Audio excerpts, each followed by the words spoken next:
मेरे प्यारे परिवारजनों, जब हम अपनी आंखों के सामने ऐसा इतिहास बनते हुए देखते हैं तो जीवन धन्य हो जाता है। ऐसी ऐतिहासिक घटनाएं राष्ट्र जीवन की चिरंजीव चेतना बन जाती है। ये पल अविस्मरणीय है। ये क्षण अभूतपूर्व है। ये क्षण विकसित भारत के शंखनाद का है। ये क्षण नए भारत के जयघोष का है। ये क्षण मुश्किलों के महासागर को पार करने का है। ये क्षण जीत के चंद्र पथ पर चलने का है। ये क्षण 140 करोड़ धड़कनों के सामर्थ्य का है। ये क्षण भारत में नई ऊर्जा, नया विश्वास, नई चेतना का है। ये क्षण भारत के उदयमान भाग्य के आह्वान का है। अमृत काल की प्रथम प्रभा में सफलता की ये अमृत वर्षा हुई है। हमने धरती पर संकल्प लिया और चांद पर उसे साकार किया। और हमारे वैज्ञानिक साथियों ने भी कहा, India is now on the moon.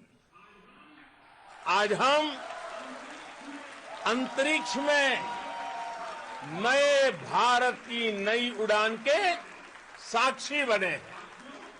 साथियों, मैं इस समय ब्रिक्स समिट में हिस्सा लेने के लिए दक्षिण अफ्रीका में हूं, लेकिन हर देशवासी की तरह मेरा मन चंद्रयान महाअभियान पर भी लगा हुआ था। नया इतिहास बनते ही हर भारतीय जश्न में डूब गया है। हर घर में उत्सव शुरू हो गया है।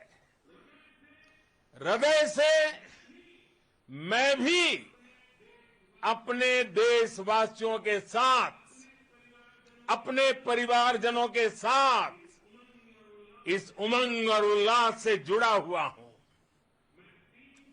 मैं टीम चंद्रयान को, इसरो को और देश के सभी वैज्ञानिकों को जी जान से बहुत बहुत बधाई देता हूं, जिन्होंने इस पल के लिए वर्षों तक इतना परिश्रम किया है।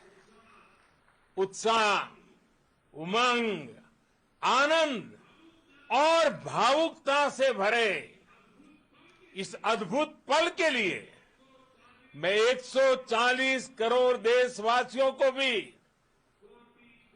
कोटि कोटि बधाइयां देता हूं।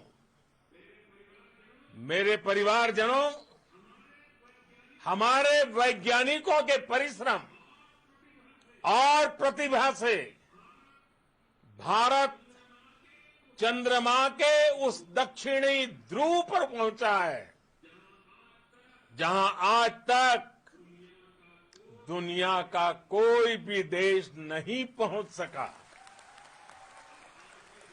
अब आज के बाद से चांद से जुड़े मिथक बदल जाएंगे, कथानक भी बदल जाएंगे और नई पीढ़ी के लिए कहावतें भी बदल जाएगी।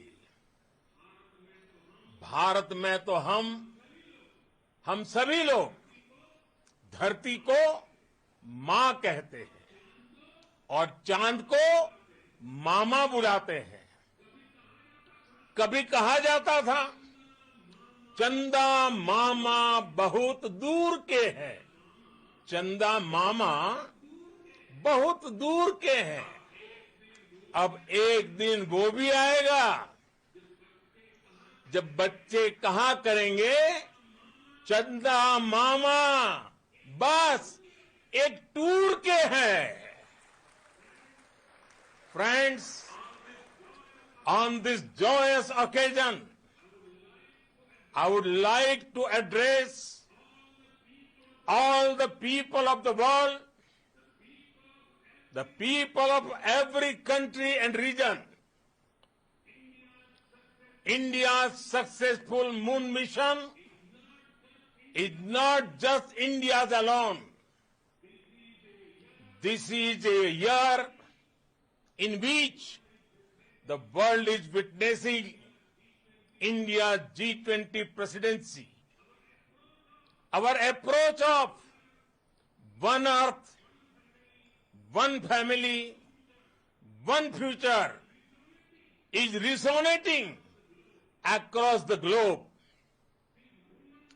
This human-centric approach that we present and that we represent has been welcomed universally. Our moon mission is also based on the same human-centric approach. Therefore, this success belongs to all of humanity, and it will help moon missions by other countries in the future. I am confident that all countries in the world, including those from the global south, are capable of achieving such feats. We can all aspire for the moon and beyond. मेरे परिवारजनों, चंद्रयान महाअभियान की ये उपलब्धि भारत की उड़ान को चंद्रमा की कक्षाओं से आगे जाएगी। हम हमारे सौर मंडल की सीमाओं का सामर्थ्य परखेंगे और मानव के लिए ब्रह्मांड की अनेक संभावनाओं को साकार करने के लिए भी जरूर काम करेंगे। हमने भविष्य के लिए कई बड़े और महत्वाकांक्षी लक्ष्य तय किए हैं। जल्द ही सूर्य के विस्तृत अध्ययन के लिए ISRO Aditya L1 mission launch करने जा रहा है। इसके बाद शुक्र भी इसरो के लक्ष्यों में से एक है। गगनयान के जरिए देश अपने पहले ह्यूमन स्पेस फ्लाइट मिशन के लिए भी पूरी तैयारी के साथ जुटा है। भारत बार बार ये साबित कर रहा है कि sky is not the limit. साथियों, साइंस और टेक्नोलॉजी देश के उज्जवल भविष्य का आधार है। इसलिए आज के इस दिन को देश हमेशा हमेशा के लिए याद रखेगा। यह दिन हम सभी को एक उज्जवल भविष्य की ओर बढ़ने के लिए प्रेरित करेगा। ये दिन हमें अपने संकल्पों की सिद्धि का रास्ता दिखाएगा। ये दिन इस बात का प्रतीक है कि हार से सबक लेकर जीत कैसे हासिल की जाती है। एक बार फिर देश के सभी वैज्ञानिकों को बहुत बहुत बधाई और भविष्य के मिशन के लिए ढेरों शुभकामनाएं। बहुत बहुत धन्यवाद।